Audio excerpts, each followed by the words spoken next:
Almost bet my life that was foul play. These trees and what lies inside may know what really happened to 12-year-old Stephen Kraft. We're at least, I would say, a good mile and a half from their home. And it's all woods like this the whole way back through there.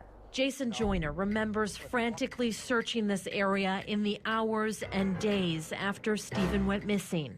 I remember he was very rambunctious, outgoing, adventurous. Joyner is Stephen's older cousin. He lived in Coloma at the time and recalls when Stephen disappeared. He rushed down to Benton Township to help. I never thought, I thought by now that there would be some sort of solution, some, more clues, more, I figured it'd be resolved by now.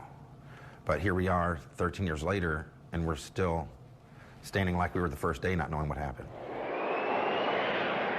Stephen and his family lived on Holly Street in Benton Township in a neighborhood called Benton Heights. Much of it has been demolished in favor of airport property. Even Stephen's old house is gone. This is a street that Stephen lived on with his family. Detective Lieutenant Brian SMIT with the Benton Township Police Department is now in charge of this case. He says sometime between 7 and 8 p.m. on February 15, 2001, Stephen went outside to play with his two dogs. He often played along his dead-end street or in the nearby woods. He had went out, asked permission, was told to go out, stay in the area here, and that's the last he was seen. Family and police organized ground searches of the area. This goes all the way out to Blue Creek subdivision area. Dive teams looked into nearby creeks and ponds after footprints were found. Up in Benton Harbor, Michigan, police continue to search for 12-year-old Stephen Kraft. And Stephen's case was featured on America's Most Wanted. Stephen is 5 feet tall and... A couple days after he disappeared, one of his dogs came home. Another was found wandering a mile away. Still, no evidence of what happened to Stephen was found. At a press conference shortly after he went missing, it was clear police were frustrated. Honestly, there's no secret. We don't know what happened to Stephen Kraft Jr. And not a lot has changed. I guess what I'm asking is, do you have any idea? No, I don't think we do at this point. Stephen is still listed as a missing endangered child, but he would no longer be a child. This is the most recent age-enhanced photo of Stephen. He would be 26. And while police call this case cold, it will never be closed. It's frustrating that, we're into 14, 15 years now, and we're still at the beginning.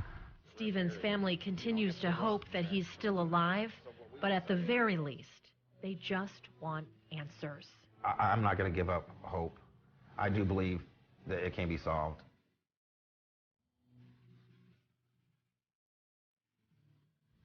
Now, the trouble with this case is there's no physical evidence, but that doesn't mean it can't be solved. Police are looking for anyone who may know something. Even if you think they already know, they say, call. We've put contact information, of course, on our website at WSBT.com. Diane? And Kristen, when Stephen initially disappeared, I know there was some talk at that time maybe a family member could have been involved. What are police saying about that now? Well, police said they've looked at the family as part of the investigation, and that's always part of an investigation like this. But they said at this point, the family is not the focus. Okay, and when you think of a kid, you think of runaway cases. What about that? Well, they say he was only 12, so that factors into it. And his family says he wasn't dressed for spending a significant amount of time outside, so they don't consider him as having been a runaway.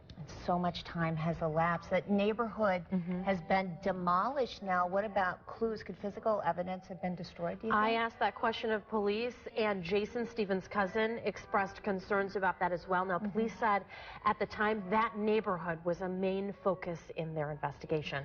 Now, we're going to put more information about this case on our website at WSBT.com, so you can check it out there. Okay. All right. Thank you, Kristen.